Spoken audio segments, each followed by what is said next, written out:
Ready?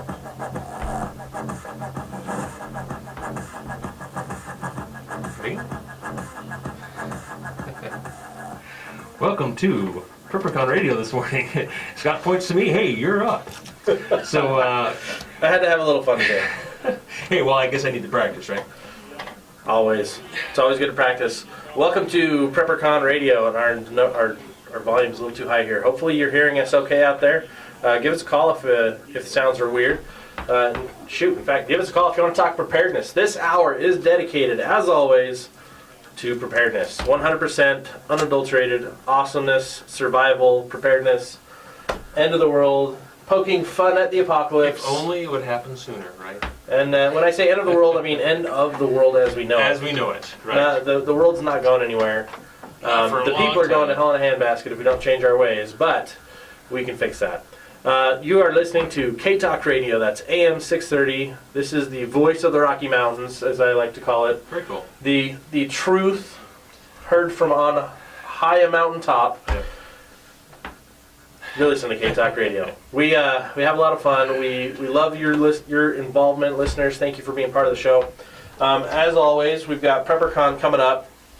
It's always coming up. We keep scheduling it some more. So April 15th and 16th at Southtown Expo Center. The first 100 ticket holders through the door each day are going to get one of these Sweet. 22-tool survival credit cards. It's got a saw, it's got bandage clasps, it's got needles. I've actually used some of these and they work great. It's got That tweezers, air cleaner. It's got an AR tool cleaner. It's a scraping tool to clean out the gunk. That works well. We got 2 different arrowheads. I mean, it's just got a lot of cool things. First 100 people through the door on Friday morning that have a ticket that are holding a ticket. So vendors, sorry, you don't qualify. Everybody else after that 100, you're gonna have to buy yours. They're gonna be $13.99 at the show. If you want to get one free, you can actually buy your tickets online. Go to PrepperCon.com. Get on the special deals, special offers page, and you can get one free with a 2-day pass on that page only. So, check it out. Thanks for tuning in. Today we are talking, because it's spring break, people are starting to drive more. The weather's changing. We're talking... Got the cabin fever. Yeah, what do you need in your car? Car kits. Car necessities. So we want to talk to you guys. If you have an idea of what you think you need in your car, call us up. The number here is 801-254-5855. That's 801-254-5855. Shane and I will field those questions, but we've got our own lists. Of course. And, of course, next week is spring break, at least for my kids. You know, it's spring break right now up in, I believe, Diggs County. Okay. It's weird. Every school seems to be different. And it would be... I guess it makes sense to have all the schools and all the districts staggered a little bit so that not everybody is on the road at the same time, or not everybody's at the zoo the same day. Yeah. But yeah, it could be worse. Too crowded. So, okay, you guys have kids coming out of school next week. What are you doing? Are you guys taking them anywhere? Are you doing anything special? Well, I've been jonesing to get off road.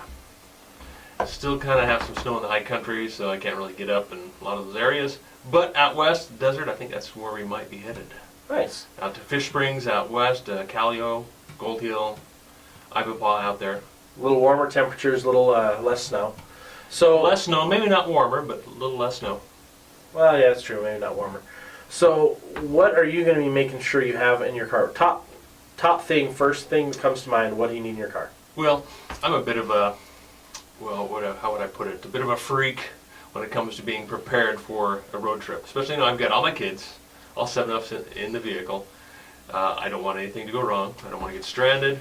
I don't want to get hung up. It's very inconvenient, and the kids, they'll complain and everything. So, to get the car ready is the first thing to do, other than put stuff in the car.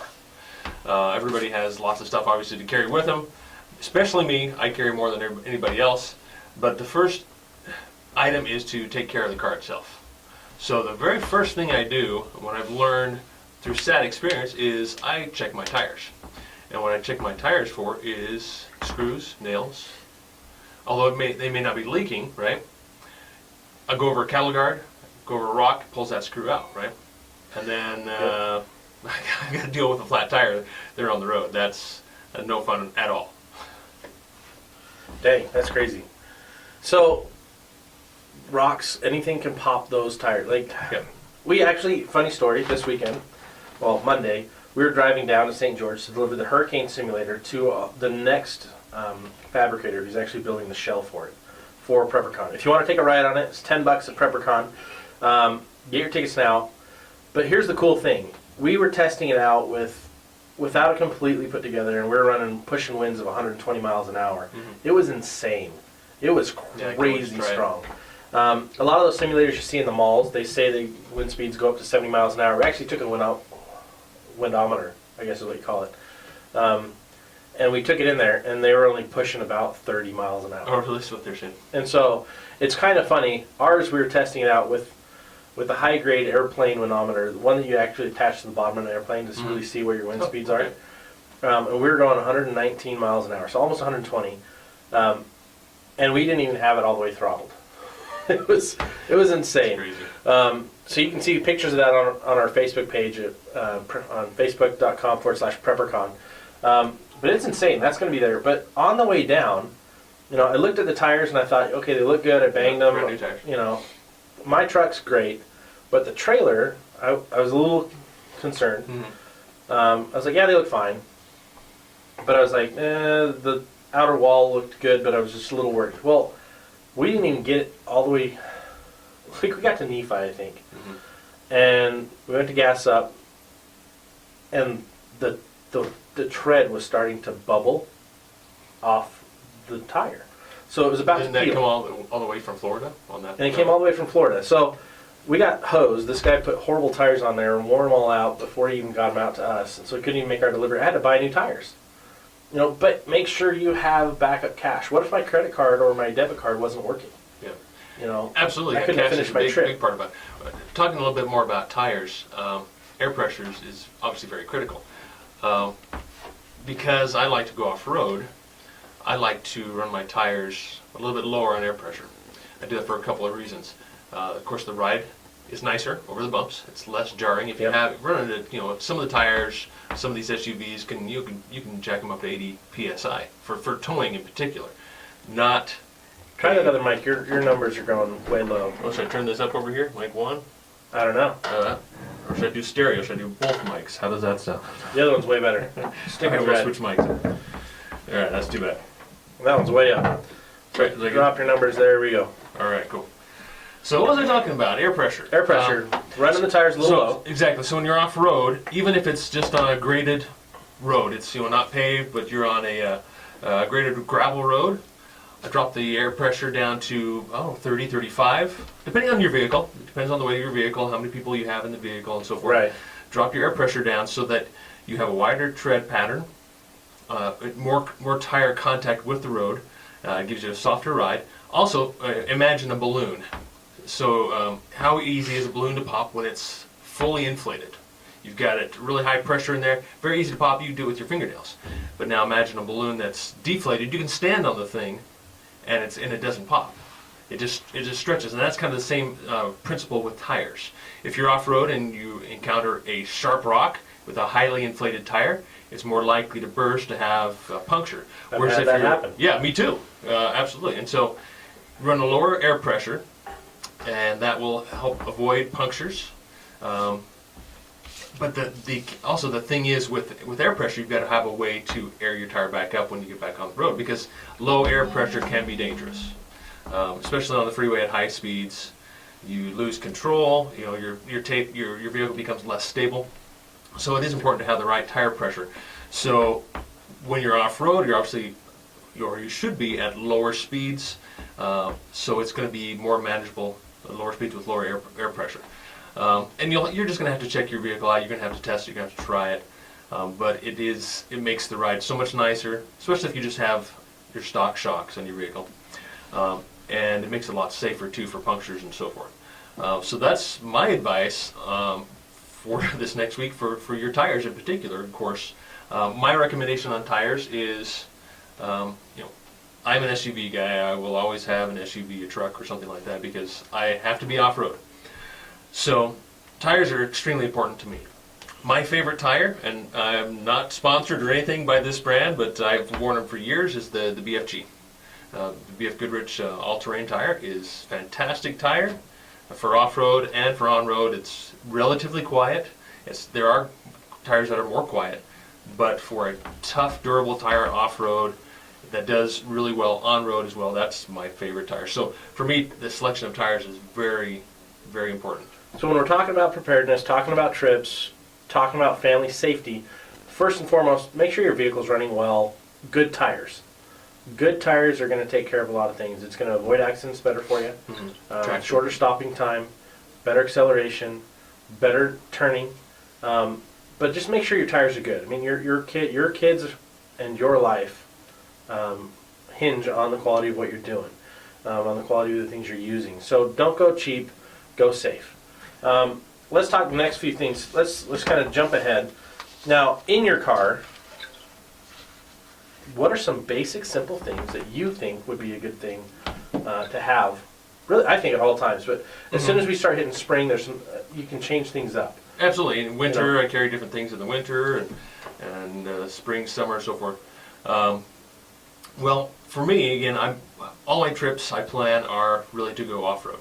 Eventually, Okay. Now, obviously, there's a lot of time spent on the pavement, but eventually the goal is to get off-road, whether it be a road where I have to put the vehicle into 4-low, or just a rough road of some sort, whether it's graded or whatever. So obviously, tires are number one. Like you said, keeping your vehicle maintained, oil change, make sure all your fluids are good before you go out and potentially have a problem. The next problem that I've had that has crippled us in the past in vehicles is the radiator hoses, old belts. So I would highly recommend having belts checked, including timing belt. Don't forget to change your timing belt according to the manufacturer's recommendations. That's very critical. But also just your coolant hoses. I've had hoses burst on me, and it immediately cripples you. Fortunately, or sometimes they can be very easy to fix while you're out on the road. You can get more water, fill up your radiator. But if you do a little research online, you can see what problems your vehicle may have, what hoses. You should keep some extra hoses, extra parts in your vehicle. So things that you can actually do, maybe an extra thermostat, depending on the age of your vehicle.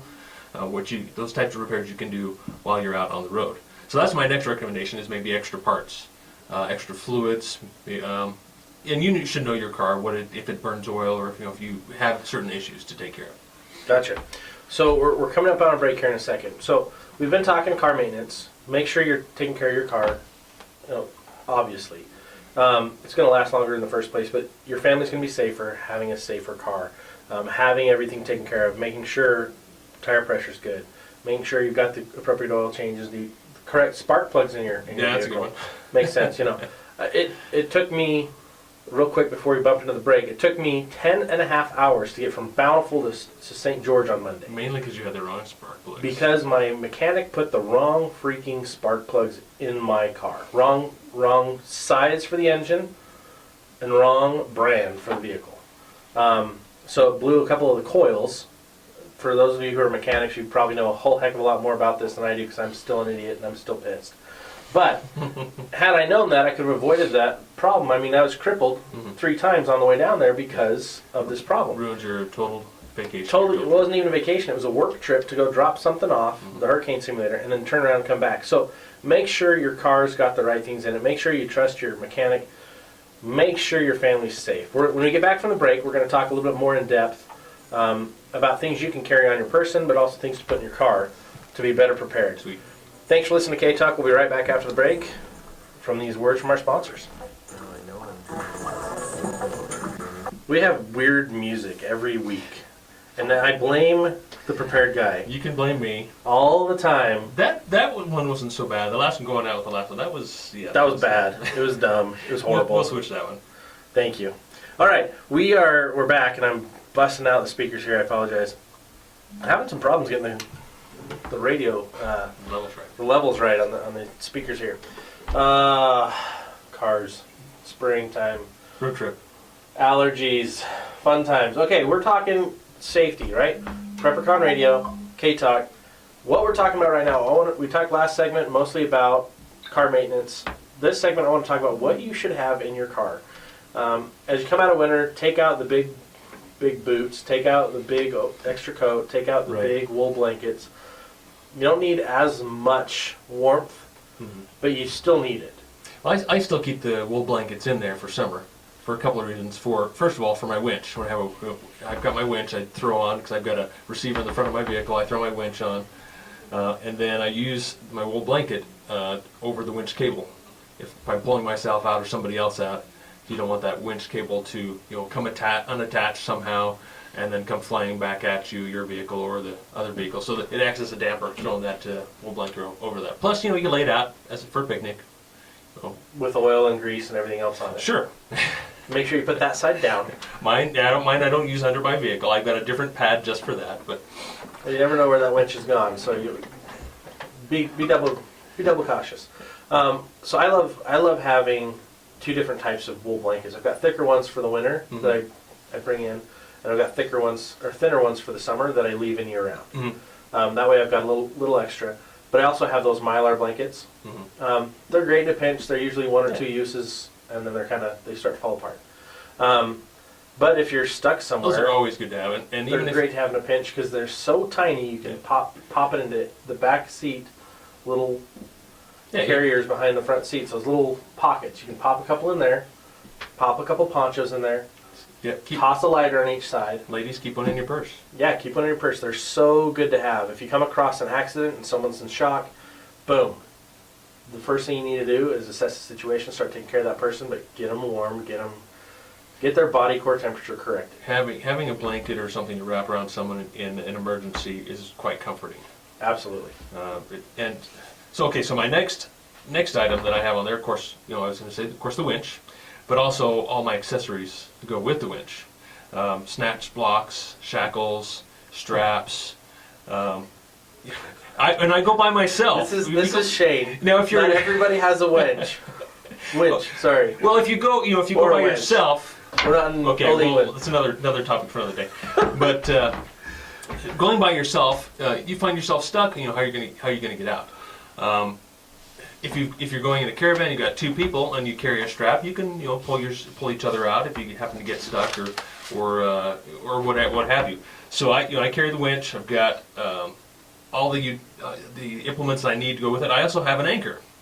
It's just a winch anchor point. So essentially what it is, it's a big heavy triangle that as you attach the winch cable to it, it digs into the ground. So you don't need a tree, you don't need a big rock or anything like that. It works better in some soils than others, obviously. But I carry that around when I have the winch on, so that if I need a winch point, always got one with me. All right. So that's kind of the extreme side of what I carry. So for those of you who have just a regular sedan, or maybe a Chevy Volt, or a regular truck, and you don't have a winch, or you don't have, a giant rescue vehicle. Well, that's a great point, because 99.99999% of us. Know the capabilities of your vehicle. I guess that would be, don't try and take, I went camping this weekend out west, and it got pretty muddy and snowy. We got some snow out there. And I saw little, front-wheel drive cars headed out where we were. Not really appropriate. You're going to find yourself in trouble. So know the capabilities of your vehicle, take the right vehicle, or don't go. Or have somebody make sure you have the right vehicle. And before you go, make sure you let everyone else know where you're going to be. Yep. Have your emergency contacts well aware when you're leaving, when you'll be where you need to be, and when you'll be home, so that they know, hey, if I haven't heard from so-and-so, they're not checking in on Tuesday night, I need to start worrying. They've been overdue for a certain amount of time. And give them the route you're taking so they know where to look. And if you change your plan, if you change your route, let people know. Let your emergency contact know. That's communication 101. Whenever you put together a plan, where you're going, what you're doing, make sure someone outside your travel party knows, and they can be used as your emergency contact. So if things change, update that person. Thankfully, our plans, we never diverted from the routes, but our route got really, really slow. And so we let our emergency contacts know what was going on, and we gave hourly updates. So yeah, absolutely on that same theme, that same topic. What comes to mind is the spare tire. That really gets neglected, whether it's sitting in your trunk or underneath your vehicle. Yep. Mine has the TPMS, the tire pressure sensors on that as well, so I know if that tire gets low on air pressure as well. but a lot of them do not. So especially small passenger cars, you have a miniaturized version of that tire. It's the same diameter, but the width is narrower, and that's to save space in your trunk. But it's not appropriate to drive on that for more than 50 miles. Yep. I see people driving around on these little spares. You know they're not headed to the directly to the tire store to get that fixed. Okay, talk what's your name? So that's my next thing I would point out to you is make Rob? sure your spare tire has Good. air in That's it. up for, It's in good condition. It's not for our topic? terribly worn, and then it's the right size. And now also, especially Hold on on line say one second, I'll bring you SUVs over here in or just a minute. Jeeps, I see this a lot as Thanks, well. bud. Is they have a lift, big tires on the vehicle, but you've got the stock spare on the rear. Yep. So you've got these large tires, and you've got a spare that just you may be able to limp out on there. But if you have a four-wheel drive vehicle, all of your tires need to be the same size, or you're going to ruin things. Exactly. So look at your spare, evaluate your spare, make sure that's in good shape before you go anywhere. That's a great point. We actually have a caller, Rob. Rob, are you there? I'm here. Can you hear me? Yes. We can hear you. So, How you guys doing today? doing really Thanks. good. Thanks for calling in.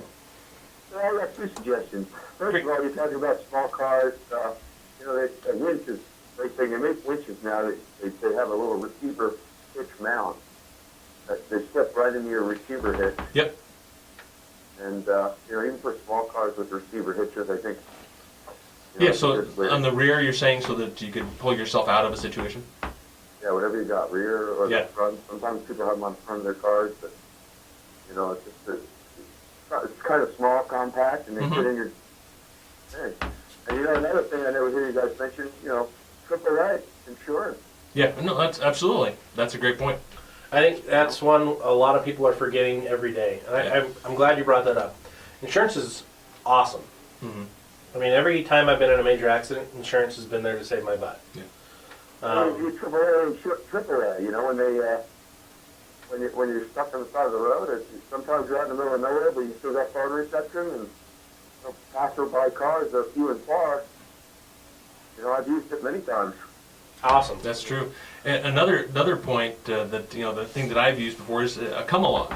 If you're familiar with the come along, there's your strap come alongs, or there's cable ones, Sure. and Sure. you could use that to pull yourself out of a sticky situation as well. If it's not too extreme, they can't carry an entire vehicle, but like a winch can. But that's another good option. It's a good way to go. Yeah. Hey, thank you so much for your call. Yeah, take it easy, guys. See you at PrepperCon. Yeah, Awesome. absolutely awesome. Thanks.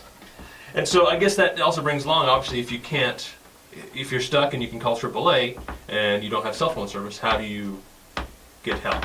Well, the other part about that is okay. Let's jump into communications Yeah. tools. Cell phones. We had to stay overnight. We didn't have wall chargers in our car, so we didn't have a way to charge our phones overnight. Even though we've been on them all day and we've been in the car charging them throughout the day, but at night, where are we going to charge those? It's always good to have. I mean, all of our phones pretty much now have the ability to be unplugged from the car and plugged into the wall with just one little adapter. Always have that adapter That's in your true, car yeah. or in the backpack. Just stick it in your center console, so Yeah. you've always got something Just there. take it with you. And I actually pulled mine out of my car 2 weeks ago Mhm. because I was like, oh, I need that right now. So I took it and I didn't put it back. So always check your car. It's good to do All the little a things. quick check to make sure you've still got the things you need. Here's one that I think a lot of people don't have. Flares. Okay, yeah, Most people don't have True. flares in their car. that's true. Here's why I think that's such a failure. Car manufacturers used to provide them when you bought the car. You get a few flares, right? And they have a great shelf life. They last Decades. decades and Yeah. decades. Yeah.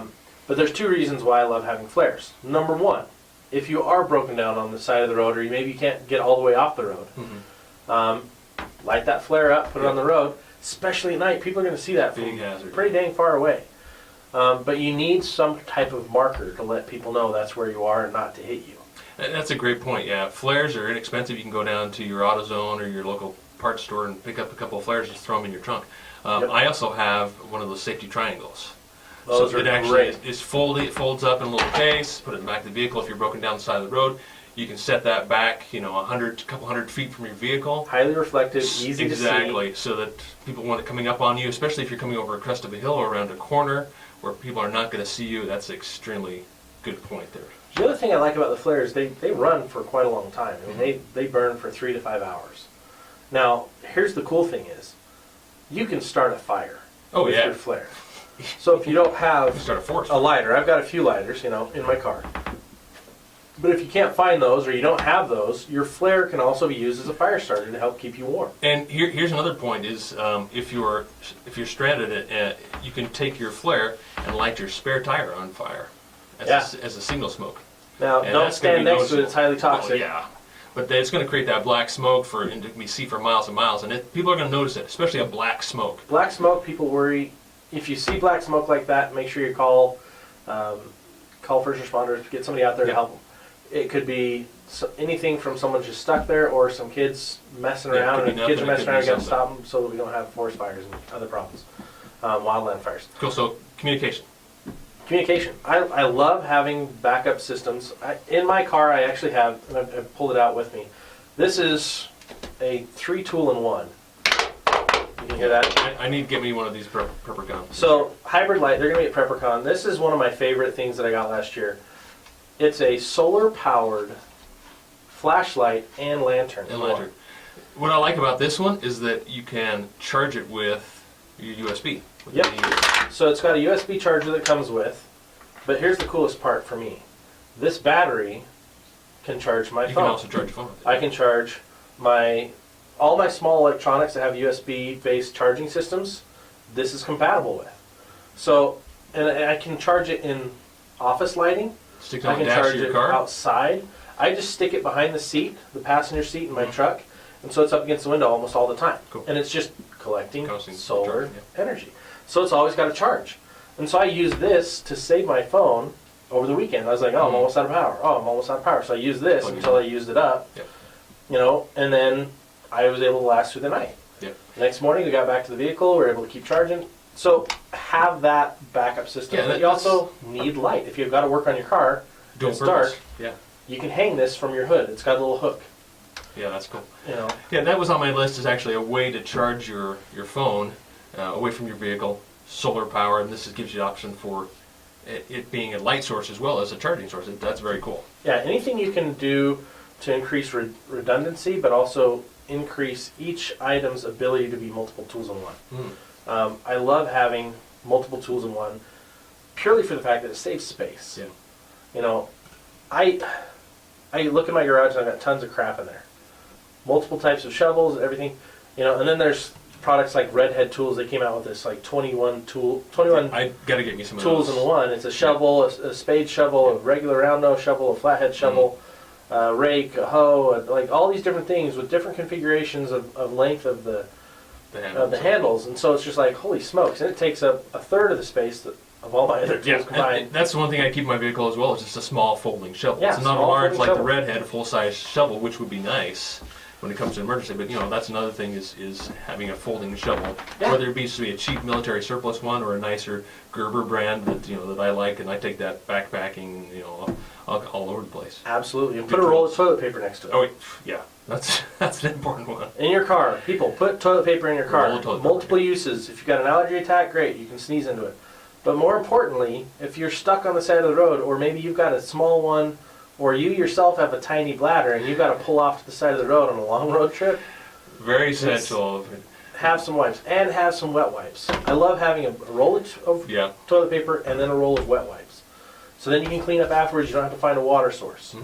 Yeah, if you have to work on your engine or whatever, or if you're just eating your vehicle, easy to clean your hands, and your hands aren't slippery on the steering wheel and so forth. Absolutely. So yeah, I guess communication. Cell phone obviously is our number one communication source. Yep. What else do I have in my rig? You've got a ham radio. Ham radio, Lucky as well jerk. as a CB. I didn't realize you had both. Yeah, it's.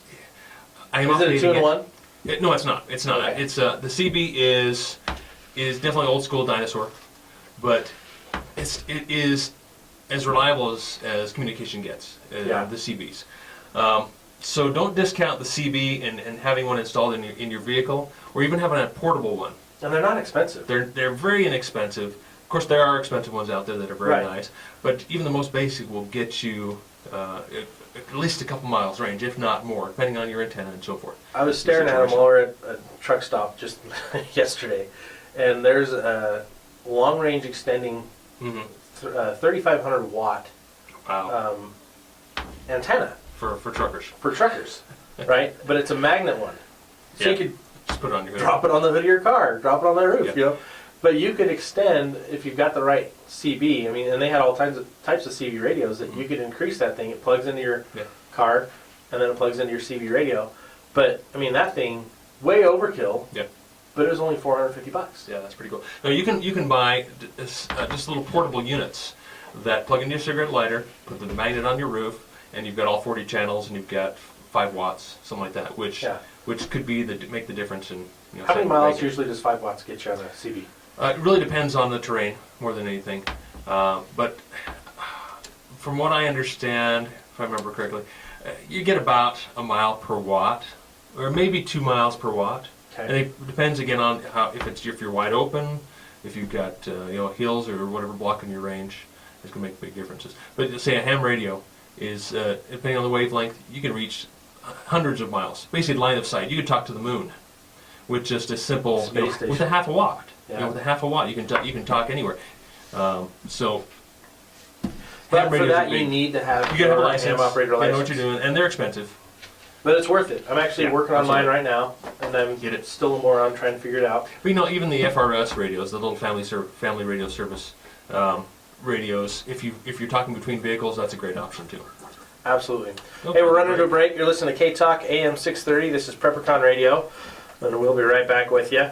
Feel free to call in 801-254-5855. Apparently, welcome to the dance club. We've got the craziest music. We're going to have to retune that later.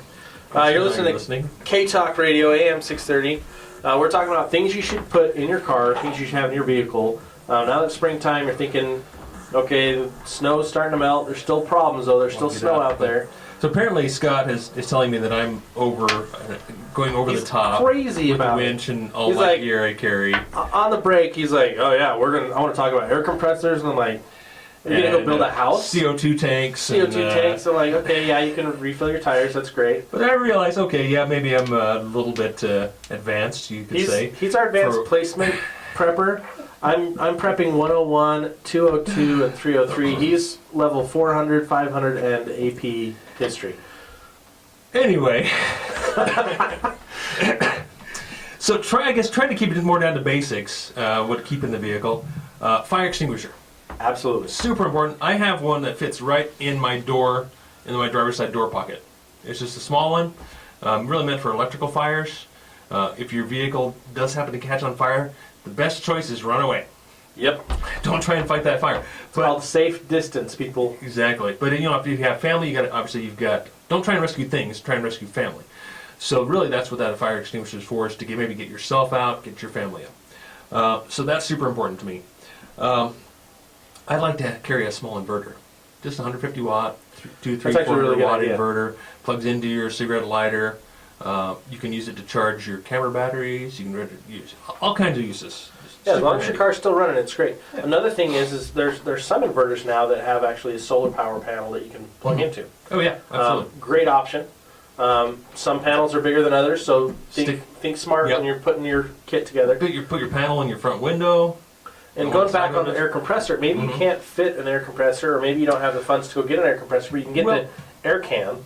Air can, that is a good and that's option. a good Absolutely. backup. It's better than nothing. Absolutely, that is a decent option. And what I'm talking about, I guess, about an air compressor is, again, you go down to the parts stores, Napa or whatever, and they have small emergency compressors. They plug into your cigarette lighter. They're maybe 20 to 30, 40 bucks. They're very noisy, and they're very slow, but they work. And I've never had one fail on me. I've had 2 or 3 of them, and it's changed between vehicles. And if your tire's low, it may take 20 minutes to pump it up, but hey, it works. Then it pumps it up. And it's lightweight, stick it in your trunk. Use it only when you need to. Yeah. I personally have a carbon dioxide tank. Yeah, that's where I'm like It's Shane's called at a AP power level. tank. And so, Advanced placement for those of you who don't know what AP is. so Not the Associated Press. thank goodness. So essentially, this tank is filled with liquid carbon dioxide, and as it comes out, it goes into a gas. So I can hold a lot more. It's a 10-gallon, 10-pound tank. I can air up my vehicles for an entire year on the one tank. And so that's and And when how I much go does one of off-road, those it run? costs me about $15 to fill up. And how much does it cost to get the They're system? $300 or $400. That's what I'm looking Or for. maybe a little less, depending on the size of the tank. Okay. Mounts in the vehicle, and if you're an off-roader and you air your tires down, you got to have something to air them back up, and quickly is much nicer than slow. Right. So that's what So that's the point is what works for you. Get what works for you. Get what works for your budget, but get what you need. Absolutely. All right, what's next here? Well, we forgot the three big ones. Yes. Number one, Jumper cables. Water. always have water. Water. Because how long can we last without water? Yeah. 3 days, right? Worst case scenario. I mean, your first rule, emergency rule of 3 is 3 hours. Mhm. And that is severe weather, you need shelter. And if you have your vehicle, there's You your can shelter in your car. If your car is underwater or something else, your Yeah. clothes can also be used as shelter. But get into a safe situation so you've got shelter and you can get warm. Number 2 is always have water. Mhm. Always have water. I mean, you can use it for your radiator if you're having problems there. You can use it to wash hands off and other things. But more importantly, it's something to drink. Make sure it's in the BPA safe. Yeah. Well, here's an easy Container. one. After you finish drinking that 2-liter, whatever it is, rinse it out, fill it up with water, throw it in your car. Yep. That's super easy. Yeah. I carry a 5-gallon container. When it comes to spring, summer, I throw that 5-gallon thing of water in my vehicle, and it stays there all summer long. Yeah. That's what I do. I've got a 2-gallon container because it's usually just me in the car. Mhm. So 2 gallons, that'll get me through 3 days, no problem. You know, survival mode, easy. But I've also got a filter. Absolutely. I've got 3 filters in my car at all times. And actually, the one I prefer to have on me is the Life Straw. Because Life Straw is awesome. it's inexpensive, I can put it in my kit and forget about it. And of course, Life Straw is one of our sponsors this year Yep. for PrepperCon, and they have more than just the Life Straw. They have other products as well that are just fantastic. I've Yeah, been they've got a testing whole them out. family filtration, Yep. gravity-fed kits. They've Yep. got water bottles. Water bottle. I love the Life Straw. I actually took the Life Straw over to the little Cottonwood Creek. Mhm. Yeah, It goes through Murray, which is pretty nasty water. I mean, disgusting. And there's a video on our YouTube channel. You can go check it out. I drank out of that for a good 5 minutes, Yeah. just testing it out, making sure it There's works. a puddle off the side of the road or a creek or a swamp. You got some water. Yeah, most situations it's pretty much okay. You don't want to go crazy, but Life Straw, it will get you through in a pinch. I love it. Check them out, lifestraw.com. Now, if you're in South America, you need something a little bit more. It won't Or- filter out viruses. Or if you're down in South Jordan over by Kennecott, you need something Well, more. chemicals, right? It's not going to filter out chemicals. and such. So yeah, it's kind of if you're near mine tailings, I highly recommend another product that we're going to have at PrepperCon, Sawyer, or even better, Renovo. Oh, okay, cool. Renovo has a triple stage filter. Berkey's going to be there too, aren't they? Berkey's going to be there. Okay. They don't have a straw filter that you can just drink Right, it's through. more of a home filter. But they've got the 5-gallon, 3-gallon, and 2-gallon bucket systems with huge filters that Filter out fluoride. they and all filter kinds of just stuff. about everything out. It's Good stuff. phenomenal. So you can check all of that out at PrepperCon, April 15th and 16th. But yeah, absolutely, water and a way to filter it. If you don't have a filter, maybe you're a coffee aficionado, keep a pack of the coffee filters in your car. Yeah. You can use that as a basic filter to get some things out of basic your water. It's not going to sediments take out, away all the contaminants, but it's going to get the larger stuff out. Make it drinkable for You you. can filter. Then again, you can make a triple stage filter. Go find some charcoal. We're going to be giving a bunch of these Life Straws away at Absolutely. PrepperCon, so come and excuse me, and have the chance to win one. And there are going to be a lot of other filters there as well. So moving on, stuff along Okay. this. Excuse me. Whoa. What was your second? You said that was number 1 was water. So water was number 1. Number 2, I was going to say, is food. Okay. Cool. Primarily because if you've got kids, you're going to hear them as soon as they're hungry, and if they're really hungry, you're going to hear them for a long Yep. time. And it's usually at a not a really nice tone. It's kind of an annoying tone. If you ever watch Dumb and Dumber, that most annoying sound in the world, it's yeah. worse than that, right? I use that quote way too often. So you want to make sure you've got stuff not just for your survival, but for your sanity. And food helps kids a long way. Yeah, and I think that's fairly straightforward when you're going on a trip. But if it comes to an emergency, what do you have in your vehicle that can satisfy you or your kids for that can sit in your vehicle? What kind of food do you keep in there that sits there all year long? Right. It's not going to be your fruit snacks or your granola bars or whatever. What's Your what's granola bar's good in your car for a couple months. That's fine. Right. But it's not a year-round solution. Right. I love those SOS ration bars. Okay, that's what I was going to ask you. I have those in my car, and I have instead of having the 72-hour block, I have a lot of the 24-hour blocks. Bigger So I can ones. just pop one of those up, because the 24-hour block, the 72-hour block is That's the 3 bigger- days worth of food, right? A 24-hour block, pop it open, Once it's open, you're good for about 6 to 9 months. I can distribute that a lot easier than popping over a 72-hour kit for just one person And you to have can a stick snack that in your car and just leave it there and not worry about it. Yeah, they're good for 5 years. Yep. So, and that's what Coast Guard uses. And there's different brands you they're can not bad use. tasting either. Some taste pretty nasty. I recommend going to Emergency Essentials. They've got samples of a lot of the different types of foods. Right. Sometimes they'll let you sample those bars, and you can find out which ones you like. Which one like this? There's millennial bars. There's a whole bunch of different types. But get some of those in your car. Keep them in there. Rotate them out every 4 years. Don't let them go the full 5. That way you can eat them before they're bad. And I take them when I go camping, hiking. In fact, I took my old set out last year with a scout camp. We ended up going through all of them. We went on this 15-mile hike. I am the only one that had food and a first aid kit. That was the next one on the list is first aid kit. Have a first aid kit in your car. Have a first aid kit, even if it's just a tiny one. Have one on your person at all times, or within jogging reach. A couple hundred paces. Absolutely.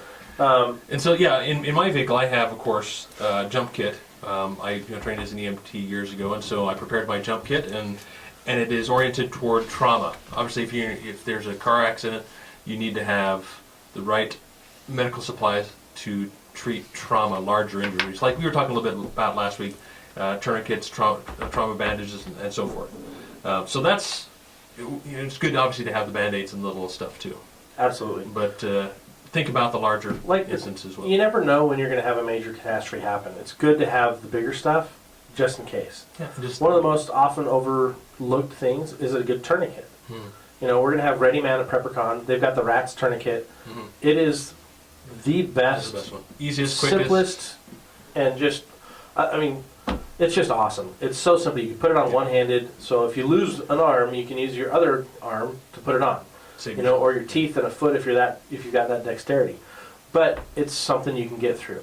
So I think, first aid kit, a good robust kit in your car, and a good small kit in your bag at all times. Absolutely. And if you can be even cooler, like Shane, he's got the full-on emergency kit, but he knows how to use it. Make sure you know what you have and know how to use it. If you don't know how, come to PrepperCon, go to the classes. We've got first aid classes, basic and intermediate, as well as an advanced suturing class, to understand how to do these things, how to take care of these things, how to triage a situation. It's so empowering and so liberating to not have to depend on others, where you can do it yourself.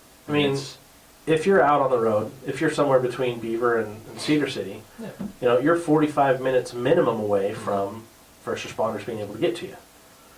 If you're out off a beaten track, it could be hours and hours. It could be days if you're off on a weird hike. Yep. No one's going to find you. If you're out of cell service, have those things with you. Make sure you're better prepared so that you can get through those things. That's why we're doing the show. That's why PrepperCon exists. That's why PrepperCon Radio exists. That's why K-Talk is like, guys, we want you to come do the show. We want you to do this weekly show so we can help our listeners be better prepared.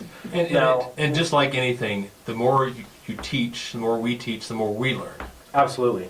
We do homework every week before we go on air. We double check our own kits. We double check our own strategies. We also talk to our network of preppers that have even a vast knowledge. We have this huge database of preppers that we work with that are experts, and that's why we bring a lot of them on the air. Some of them are local businesses, some of them are out of state, but we bring them on because they all have a level of expertise in different areas that help complement what we're trying to accomplish here, which is to help you to be better prepared, help you to help your family be better prepared. First aid kit, we're talking about that. The next thing, jumper cables. Yeah, we got a few minutes left, so just want to try and get the most essential items in here. Jumper cables, and of course, that also makes me think of the battery. The only reason you would need jumper cables, or one of the only reasons you might need your jumper cables, is if your battery goes bad, or your alternator. Or you stumble across somebody else whose battery goes bad, or somebody else. Exactly. So that's another maintenance item we could talk about: is check your battery, make sure it's not more than 4 or 5 years old. If it is, you probably want to, and you're going on a trip, you might want to consider getting a new battery at that point. Yeah. And then I, of course, take that battery. Of course, you can turn it in, get your core back, or you can keep it and hang on to that lead that you can then cast into bullets. Okay, there you go. Or use it in a backup application where you can charge it and hook an inverter to it and take it into your house and run appliances. Anyway, so yeah, jumper cables. It's always an option. And the other thing is, if you don't have a jumper jumper cables, but you've got one of those jump boxes where it's actually Yeah. a battery with cables on it. There's some very cool devices out there that are very small that can charge your battery in a matter of From a car. a few minutes. And they also They can be will used. charge. A lot of them have a regular outlet, and they also have a USB outlet, so you can charge your other devices. Exactly. So it's a Very great, cool devices great out resource. there. We'll actually have those at PrepperCon as well. We've got a few vendors. A that few make different those. vendors, a few different types. Yeah, absolutely. So let's go back to your list. Shane. Another super important part for me is gloves, leather gloves. And it looks like we're coming up on the end of the We're year out of already. time. So don't forget your good, gloves. heavy-duty work gloves. Guys, remember, first 100 people, ticket holders through the door at PrepperCon get an Ultimate Survival Card. Make sure you go buy your tickets at PrepperCon.com. And thanks for listening to K-Talk Radio. This is the best two-way talk radio station in the nation. Yes, it is. My personal opinion, and should be yours as well. Thanks for listening today. Liberty Moms is next. Liberty Moms is coming up. Are you planning to bug out or get out of Dodge when things get bad? You have your food, water, and clothes, but where will you go? Utah City as a